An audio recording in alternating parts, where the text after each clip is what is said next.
யார் அவங்களை ஏற்று கேள்வி கேட்டாலும் இந்த மேடையில இருக்கக்கூடிய அத்தனை பேருமே ஆன்டி நேஷனல்ஸ், ஆன்டி நக்சலைட் தான் அவங்கள பொறுத்த வரைக்கும். நீங்களும் தான்.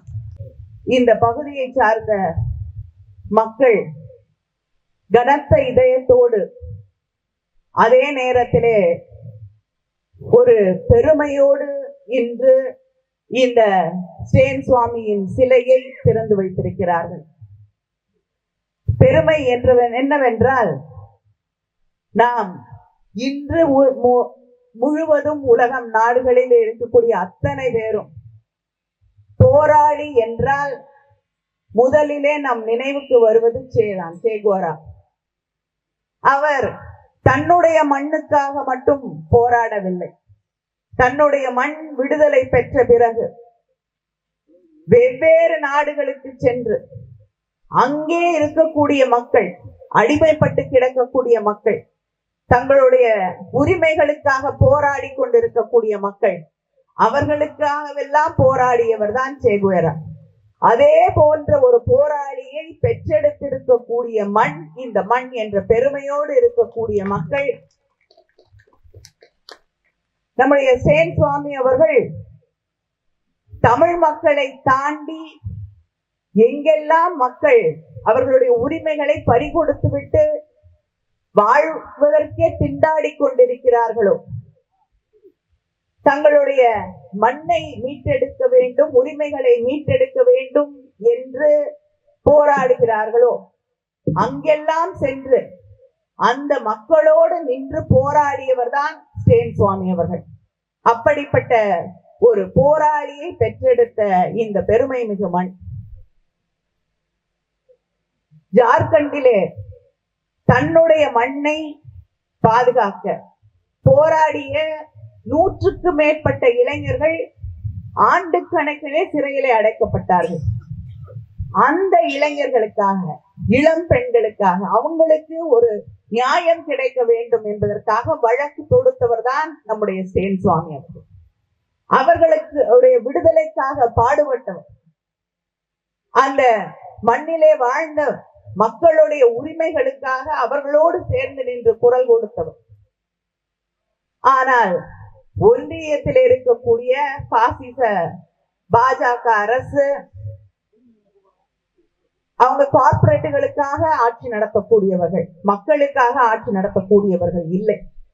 அதனால கார்ப்பரேட்டுகளுக்கு எதிராக, அரசிற்கு எதிராக எந்த குரல் எழுப்பப்பட்டாலும் அந்த குரலை நசுக்கி எறிய வேண்டும் என்று நினைக்கக்கூடிய அவர்கள் அதே எண்ணத்தோடு காத்து நின்றார்கள்.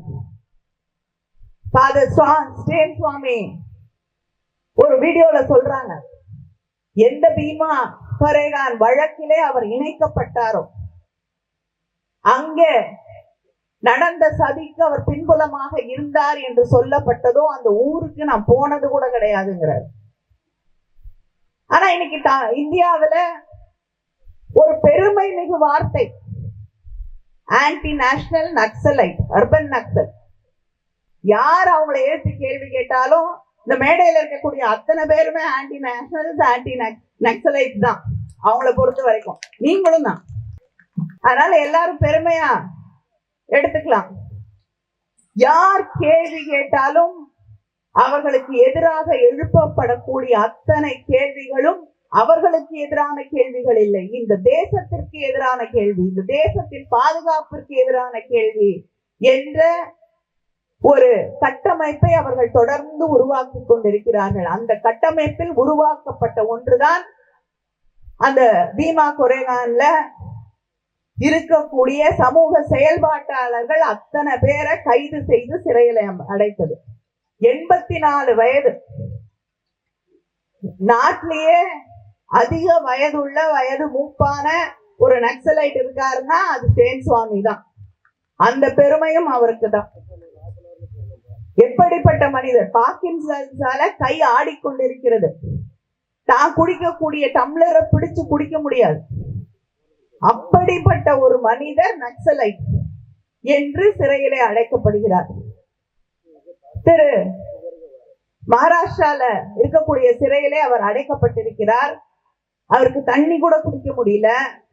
திரு ஹென்றி டிஃபேன் அவர்கள் அங்கே எனக்கு இருக்கக்கூடிய நண்பர்கள் வழியாக அந்த சிறைச்சாலையில அவருக்கு ஒரு ஸ்ட்ரா கொடுக்க முடியுமா அப்படின்னு கேளுங்க, சொல்லுங்க என்று தொடர்பு கொண்ட போது எங்களால் ஆன அத்தனை முயற்சிகளையும் அவங்களுக்கு தெரிஞ்ச வழியாக இங்க இருக்கக்கூடிய அத்தனை பேரும் ஒரு ஸ்ட்ரா கொடுப்பதற்கு, அவருக்கு தண்ணிய குடிக்கிறதுக்கு ஒரு ஸ்ட்ரா கொடுக்கிறதுக்கு எல்லா முயற்சிகளும் எடுக்கப்பட்டது.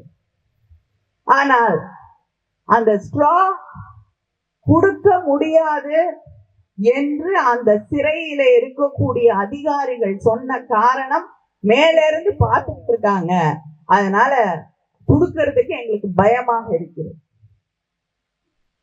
ஒரு மனிதன் 84 வயதை தாண்டிய ஒரு மனிதன் பார்க்கின்சன்ஸால பாதிக்கப்பட்டு கை நடுங்கி தண்ணி குடிக்க முடியாத ஒரு மனிதன், அவருக்கு தண்ணி கொடுக்கறதுக்கு ஒரு ஸ்ட்ரா கொடுக்கறதுக்கு மேலிடம் எங்களை கவனித்துக் கொண்டிருக்கிறது. ஒரு தவித்த வாயிற்கு ஒரு தண்ணி கொடுக்க கூடாது என்பது கவனித்துக் கொண்டிருக்கிறது என்றால் எப்படிப்பட்ட ஒரு கொடுமையான ஒரு நிலையிலே நாம் வாழ்ந்து கொண்டிருக்கிறோம் என்பதை நாம் புரிந்து கொள்ள வேண்டும். இன்னைக்கும் அந்த பீமா கொரேகான்ல கைது செய்யப்பட்டவர்கள் 8 பேர் தான் வெளியில வந்திருக்காங்க, மீதி இன்னும் சிறையிலே தான் இருந்து கொண்டிருக்கக்கூடிய ஒரு சூழலை நாம் பார்த்து கொண்டிருக்கிறோம். இப்படி யார் எதிர்த்து கேள்வி கேட்டாலும் அவர்களுக்கு எதிரான வழக்குகள், அவர்களை தேச விரோதிகள் என்று சொல்லி அவர்களை வாயடைக்கக்கூடிய, இல்லை என்றால் அவர்களை கொலை செய்யக்கூடிய ஒரு நிலை இந்த நாட்டிலே நிலவிக் கொண்டிருக்கிறது என்பதை நாம் புரிந்து கொள்ள வேண்டும். இப்படிப்பட்ட இந்த நிலையிலேதான் மத ரீதியான அரசியல், ஜாதியை கொண்டு வந்து ஒரு அரசியல், மக்களை எப்படியெல்லாம் பிரித்தாள முடியும், மக்களை எல்லாம் எப்படி அச்சுறுத்தி ஒரு அரசியலை நிகழ்த்தி காட்டிவிட முடியும் என்று, அது சட்டங்களாக இருக்கட்டும், மக்களுக்கு எதிரான திட்டங்களாக இருக்கட்டும், அவங்க திட்டங்கள் கொண்டு வருவாங்க.